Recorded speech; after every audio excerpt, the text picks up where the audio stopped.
Yeah, this is a different kind of video. Today I'll be discussing like what I consider the main problem with co-op in Nikke. This is mainly for Nikke players where I address some of the core issues I feel that co-op has. You may agree or disagree, comment your opinions. But anyway, let's get into it. The problem. Alright, so to fully understand the issue, we need to look at the rewards for co-op. The reward is entirely broken cores. There isn't much difference between the top 70% and top 10% rewards. Broken cores are used to buy cases, gems, and gifts in like the in-game shop, and you get 1,200 cores for up to 3 attempts per day, so totaling 3,600 cores per day. Right now, with the mechanics of the battles, battles they last up to 3 minutes, but the damage bar fills up to 9 out of 9, typically in the first 10 to 15 seconds.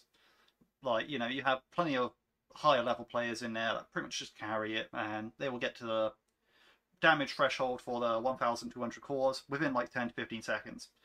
Now, setting a high score only really gains about 1,000 cores versus not bothering. Like, if you didn't really bother, you're probably going to end up in the top 70%, most of the time, like at least 70% of us will. So, you're getting that. But, if you wanted to aim for the top 10%, that's considerably more effort, and you only get 1,000 extra broken cores, which yeah, to a lot of people, like the majority of people, it's just not worth it. Like, why bother trying to go for the top 10% spot when, you might not be strong enough to get it, you might not be lucky enough to get it, and all you really get is like 1,000 broken cores, which you can just, you get more than that by one of your attempts per day, and you get 3 attempts per day, so, it's kind of a redundant award there. So yeah, the boss always does a QTE with red circles after getting to 9 out of 9 on the bar. Like, it fills up to max damage, goes up, like, it does something, then you get a quick time event, and that quick time event, you have like I call them quick time events for like a lack of better name of it, but, it's where you have to shoot the red circles and now grey circles that show up, right?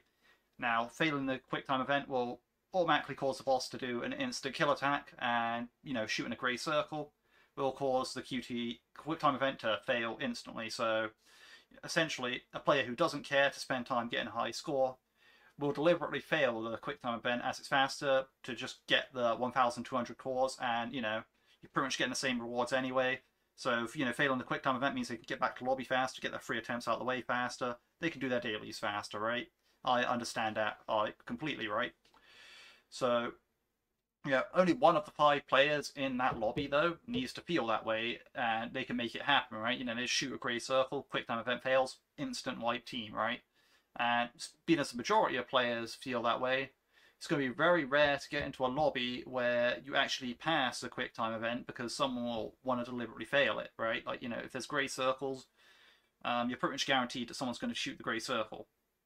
So, to break it down, the core issue is no one really wants to play the co-op, but feels obligated to play the co-op because the rewards of broken cores is there, and if you're not collecting them, you're not going to get the materials. So you got to collect them, right? You got to play the co-op, but it's no one really wants to play the co-op, if you know what I mean.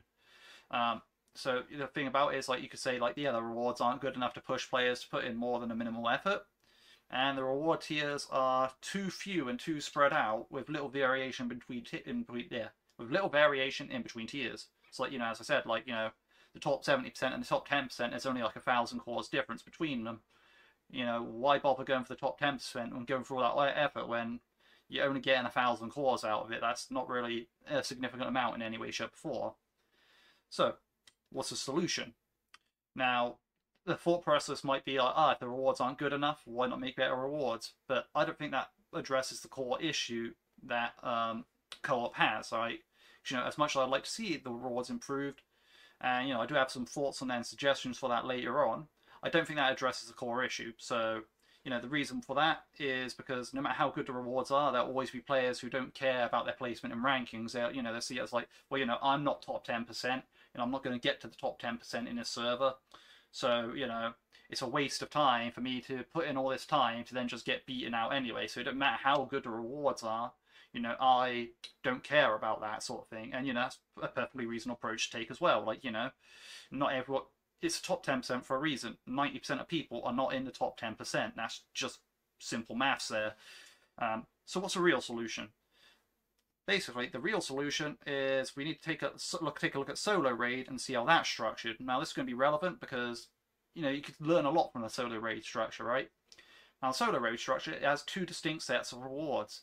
The rewards you get from climbing the difficulties 1 to 7. Right? As you can see, that you get the boxes, the materials for like dolls, you get like the batteries for cubes. That's all in one thing. And it also has the final ranking rewards that depend on your score in challenge mode. You get like the gems and avatar frames, right? Now, the really good thing about this, the beautiful thing about this, is that if you don't care about your ranking, you can just quick battle like difficulty 5, 6, or 7. Well, actually, yeah, mainly difficulty 5 you can do it. You just quick battle that on all the days after you already beat difficulty 7. And you beat that once and then quick battle it the other 2 times. And you get all your regular rewards, like just repeat rewards a day. Like, you get your materials, you get your battery likes for your cubes, and you're done with it. You don't have to bother going for the challenge mode if you don't want to. But if you partially care about the challenge mode, you do the one run in it. Like, okay, yeah, I'll do one run with some good teams. I'll look up a guide for some teams. Find the teams that are like, yeah, this person who's good at the game says, yes, this is a solo raid teams for this solo raid. You slap your teams in. You go through, you do the run with the teams, and at that point, whatever score you get is whatever score you get, right? Like, and you're like, okay, cool, I've done my challenge mode run this time. I spent my 15 minutes on it. Like, I don't care anymore. Whatever place I get is whatever place I get. And also, if you really care about like your thing, like you're like, no, I must be top 3%. I must get that like rank 3 frame. You can run challenge mode many times a day. You can do mock battles with your teams to like, really get down like what you need to do with each team and like how you're going to have to, interact with the boss basically, when you're going to have to hold burst, when you're going to have to burst, when you're going to have to do all this, like, really min-max your damage, right? Like, you can do that, right? If you want to do that, you can place as high as you want in the leaderboard through practice and like, get into that top 3% spot where you get that avatar frame. If you really care to do that, yeah, you can do that. And that's the thing about solo raid. Solo raid really is quite a lot for everyone. Like, from the person who does not care at all to the person who really does care, no matter what, you can do it. I mean, yeah, it's easier because it's solo content to do that, but at the same time, looking at that, we can apply some of the lessons that we can learn here to co-op. Now, how's this relevant to co-op? Simply put, I feel co-op should be split into 2 or 3 queues, depending on how far you'd want to take this idea that I have here, right? So what are these different queues I'm speaking of, right? So Q1 would be exactly like we have now. The boss has infinite life, you deal as much damage as possible, you get a place on the leaderboard, and we'll call this normal mode for the sake of this idea, right? Now, the other two 1 or 2 queues, like, depending on how many we go for here, would only be unlocked once you've got a place on the leaderboard. So you have to have done one battle in this normal mode queue, at least, to unlock the other 2 queues. Now, Q2 would be accessed by like scrolling to the right or hitting the right arrow on the pre-matchmaking screen. Maybe there might be a thing to change like the little prompt. So maybe it says like normal mode at the top, and then like maybe press a little arrow or swipe it across, and you get to the challenge mode, right? Now this idea is this queue this queue with challenge mode is basically what we have now, except it doesn't have the daily 1,200 cores per attempt. So like you could do your first attempt on normal mode, get 1,200 cores. But if you change to challenge mode, those cores would not be awarded. You still have the 2 attempts left in normal mode if you wanted to do that. But this mode would not have like the daily cores in like when you're queuing in the section. The only reason for this is basically so that players who are looking to like get their 3,600 daily cores quickly, they'll avoid the queue because it has absolutely no value to them. Like, well, they're just trying to get quick passes on the boss for the participation reward, and they don't really care about the ranking reward because the ranking reward is irrelevant, really. So, if you take out the daily reward in this second queue, you only have people who are like looking for the high score queuing there, right? Like, so if you're looking to do as much damage as possible, you'll queue here because you're not going to run into people who are like, yeah, I just want my daily reward, right? And, so that means there won't be people that will play all the Q2E on purpose. And yeah, people still play all the Q2E. Like, they're if you bring a shotgun or a rocket launcher or something, you're probably going to pop some of the circles that you don't want to pop. But, you won't have that happening on purpose. in this queue. So, you know, this is for people who want to do the maximum amount of damage. They'll do the maximum amount of damage in this thing. It'd be a lot easier to find random partners who are like-minded in that, right? And Q3, the other queue that I had an idea of, like, would be if you scroll to the left instead of to the right, and this would be like quick mode, right? And the idea for these players is, you know, people in this queue, like you clear the first normal mode challenge, right? Like the normal mode battle, right? And then you have like 2 more attempts left. And in quick mode, the idea being is when the boss reaches 9 out of 9, I like the thing, it has finite life. So basically, like, you know, you get to 9 out of 9, and instead of having to wait for it to do the quick time event, you know, you destroy the, like the circle or whatever, right? And, you know, then it does an insta kill attack. Instead of that, you just get the boss to 9 out of 9, the boss dies, the mission passes, and you get your 1,200 cores, right? Like, it's just immediate, like, boom, there's your cores. This is a bit faster, right? And this way, you know, people who are looking to set a high score won't come here. It'll only be people looking for getting the cores real quickly who will go like, oh yeah, quick mode, I'll do that. Go into quick mode, you know, just mow down the boss, get the daily, and I'm like, cool, I got the daily, done, sort of thing. And, you know, though, yeah, it'd be like 10 seconds faster, like per attempt, maybe. But, you know, that's still, if you're looking to get it done quickly, you're looking to get it done quickly. Like, you know, a bonus 10 seconds is pretty cool, right? And, like, you know, and basically the reason why the leaderboard placement is required to unlock these is to ensure that all participants have a ranking, even if they don't care, right? So, like, you know, because if quick mode was just available from the get-go, you'd have people like, oh yeah, I want my daily cores, but I want to get 1 placement, like, just so I have, like, the reward placement for, like, you know, at least a chance at top 70%, because I could get top 70%, you know, top 100%, top 70%, not much difference between the two, but, you know, top 70%, I'm definitely top 70%. But then, you know, you'd have people like failing the QT and other modes again, and it's just a mess, right? So, you know, you make quick mode, so it's sort of like, basically the whole thing about the challenge mode and the quick mode here is like, the idea is you split them up so that players are basically playing with like-minded players, right? Like, you know, people who want to get the high score, they'll play in the high score queue. People who want to just get the daily reward, they'll play in the quick queue. You know, the normal mode queue is still the normal mode queue.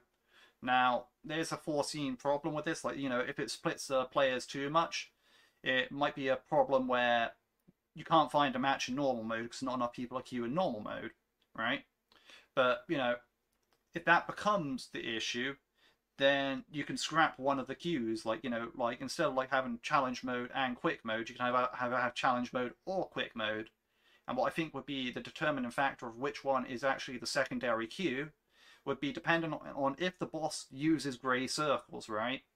So, like, say for example, if you have a boss like Kraken right now who has grey circles, you'd have challenge mode as a secondary queue, right? Because at that point, you know, people can automatically fail the quick time event, and, you know, they you know, you can do that in normal mode and it's fine. Like, you know, they fail the quick time event and, you know, that's it. Like, you're not getting like the high score, right? Like, you know, they have like 1 out of 5 players has that ability, right? By just shooting a grey circle. But say for example, if the boss doesn't have a grey circle, like I think Artesian, that didn't have like a grey circle, it only had red circles, right? And that mode, you only have quick mode and normal mode, and you don't have challenge mode. Reason being is because, say for example, if a player really wanted to set a high score, you know, 1 or 2 players in the lobby can shoot all the red circles and destroy all the red circles, and if people want to fail instantly and, you know, get the cores quickly, they then have to sit there for like a few minutes as they keep getting rid of the red circles. So, you know, even though they want to fail the quick time event, the other players aren't going for it. They're passing the quick time event for them, basically. They're actively not shooting, not putting any bullets out there, but yet the red circles are still going down. Basically, the premise there is sort of like, you know, if there's grey circles available, the people who want to get the cores quickly and like just get the daily rewards can hold the rest of the lobby hostage, like, no, we're doing it my way. Whereas if there's no grey circles, the people who want to get the high scores can hold the rest of the lobby hostage and say, no, we're doing it my way. So, you know, effectively you give the queue that provides like the alternative to that. Like, say for example, like, yeah, as I said, you know, grey circles, you get the challenge mode queue, so people who want to get a high score has a place to go to do that. Whereas if there's red circles only, you give a quick mode, so people who are just wanting a fast cores can go to there, right? Basically, yeah, it's basically whoever has a lobby hostage, the other one gets their bonus queue basically. If that, and that's if normal mode doesn't have enough players going into it, right?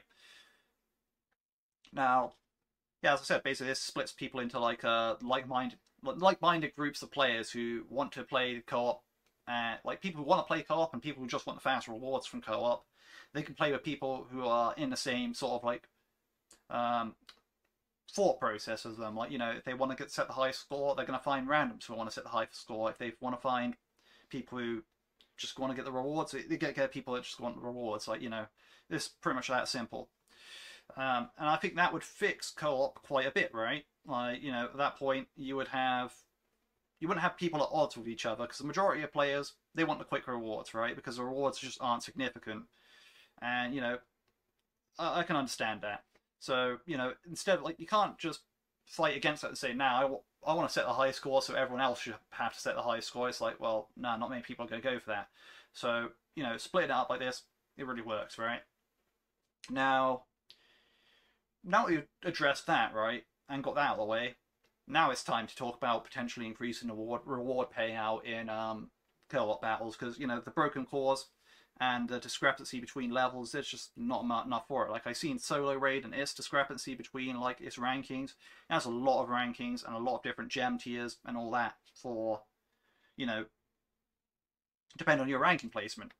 So, whereas co-op does, it has barely any place between, like, I think between getting in the top 30 in the server, like top 30 people, and having participated is like 2,500 cores, which is really not a lot at all. Like, that is really asinine in the sense of, like, I don't know, it's just you look at that and you're like, wow, and you're getting like cores of upwards of like 14,000, right? So it's like, well, that's really not a lot of weight in it, right? You have like maybe less than 10% discrepancy over the total event, like, so the worst player and the best player, like, maybe the best player gets like somewhere around 10% more than the worst player, which, okay, yeah, it's very fair and balanced in that way, but it kind of just makes the rewards redundant. Now, recently we've seen Solo Raid get a nice buff to rewards. It gets dolls, it gets doll maintenance materials, and that's in addition to the raid frames and cube batteries that it already had.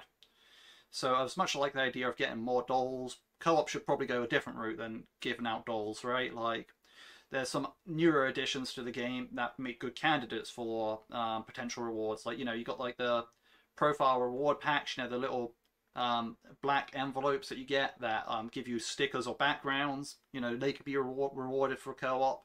You got like profile cards, like the gold and silver profile cards. Those are just crafting materials for stickers and backgrounds. Those could be given out. Maybe even an exclusive profile background of the Rapture that we're fighting in co-op would be good reward. Titles would be nice, but I can't think of a way that would work really well at all. The reason being is because you got to keep in mind, like, every collab event, we're fighting the gatekeeper in 3 different elements across 3 different weeks, right?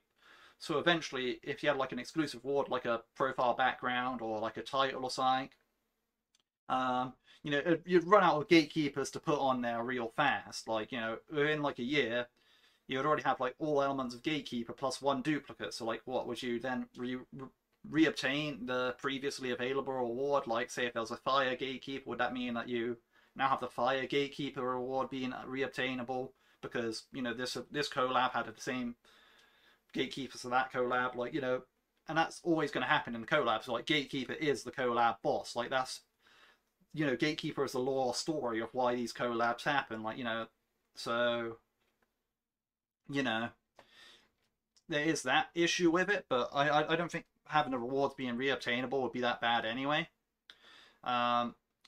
Another idea is we want to create more ranking tiers, like, maybe like instead of like just the ranking tiers we have an extra like tier for like 1% tier, like top 1%, top 3%, top 5%, top 50%. At least put a little bit more variance in the rewards of broken cores you're getting. Like, like, so, instead of it being quite close together, you just increase the top end. So like, if you're getting a higher rank, you're getting more. And that would motivate people to push score more because the broken cores are actually You know, you can get quite a few more of them by going up the leaderboard instead of just like, you know, a jump from 70 to 10% being like only 1,000 cores. You know, instead maybe now it'd be like you know, 1,500 cores, or like, you know, maybe if you get into the top 5%, you know, yeah, that's like a extra 2,000 cores, you know. And it works even better if, like, you know, profile sticker packs or profile cards, like, you know, if those things are involved, because, you know, you give more of them per like tier awarded. So it's sort of like, you know, as you go up like even more, right? And cause yeah, like right now the top 30 and the top 100 tier are kind of insane to reach, considering, like, you know, these are 5 people teams going into co-op. So, you know, the top 30%, like the top 30 people, right? That is really just like the top 6 teams, right? Like, you know, the top 6 teams of players, they get the entire top 30 player position, and, you know, with the top 100, that's just the top 20 teams, right? So very few people have the opportunity to do that, because, you know, if you're going for like those top spots, I guarantee you're pretty much in a pre-made team who like are, you know, in a Discord or in like some sort of like voiceover community, like, you know, you're in some voice chat, right? And, you know, actually coordinating what your team is like, okay, you pick this character, I pick this character, this boss is weak to this, but going with this team, you know, you have the good invested, like, you know, you have the good invested Red Hood, you have the good invested Crown, you know, you have the good invested Dorothy, you know, sort of like, you plan it out like that, right? So, you know, you're not going to get those pots in just random, right? So, you know, having some more tiers wouldn't hurt. Another fun side reward might be to offer union ships, but only if you complete the co-op run where all 5 members are in the same in the team are in the same union. Now, the reason being is like, yeah, normally it's just union raids to give union ships, and, you know, I don't mind if it stays that way. I mean, this is just a suggestion for a side idea, but the thing about it is, if you had like union chips being given out, like, you know, I'm only talking a small amount of them. I'm not talking like the main bulk of them will still come from union raids, but I'm talking like, you know, a small, maybe like 1,000, 2,000 chips sort of thing would be like for once per co-op like instance, like, so, you know, across the 3 days of co-op, you get this reward once if you play like with all 5 team members in the same union sort of thing. So at that point, you know, your union gains more importance. Like, you know, if you go into a union at that point, you're more likely to interact, like, hey, can I get in on the co-op? Hey, do you want to do some co-op together sort of thing? Like, you know, you're more likely to use the party system, and you're more likely to actually queue up like that, right? And, you know, I'm not sure if we need to boost interaction like that, but, you know, I reckon it could be fun to just do that in any way, because, well, you know, encourages unions to play together, which, you know, is kind of the whole point of making like a faction games like this. Like, yeah. But anyway, that's about all I have for this video. If you disagree with what I'm saying, make a comment, like, you know, why you disagree. You know, there might be some legit reasons I didn't think about. You know, if you agree with what I'm saying and you want it to be implemented, you know, there's a few things you can do to help that. Like, one of the main ones being to share this with other Nikke content creators. I don't mind people responding or reacting to this video, as it brings awareness to this issue that I'm talking about. You know, this issue that I feel is an issue. It might not be an issue to everyone, but, you know, it brings awareness to it, right? Like, you know, they can go, well, yeah, or, well, no, you know, whatever reason, like, they have, like, you know, they'll either agree or disagree, or, like, you know, say, actually, you probably want to look at it this way more, or, you know, there might be something I missed here, because there probably is. Otherwise, you know, the standard liking or sharing this video will have a positive effect in the way that YouTube will recommend it to more people, thus spreading it further. You know, more people are aware of this. Overall, as I said, it's about awareness. The more I talk, like, you know, the more I talk about this idea is, the greater the chance it gets looked at seriously by, like, you know, developers or something. Like, if this video has, like, you know, barely any traction, no one's really watching it, you know, developers aren't probably going to pick up. But, you know, if everyone's like, hey, actually, yeah, have you heard about this idea for co-op? Like, you know, co-op could really be better. Like, you know, this guy has a good idea here. Then, you know, maybe it makes it into the game. You know, I'd be happy if that happens. I'm not saying it will happen. Like, you know, chances are it probably won't happen. But again, you know, you've got to be optimistic about this sort of thing. Like, you know, what if, like, you know, things don't get better by not talking about them, you know? But anyway, that said, like, you know, that's all I got. So, thank you all for watching if you made it this far, and I hope you all have a good day.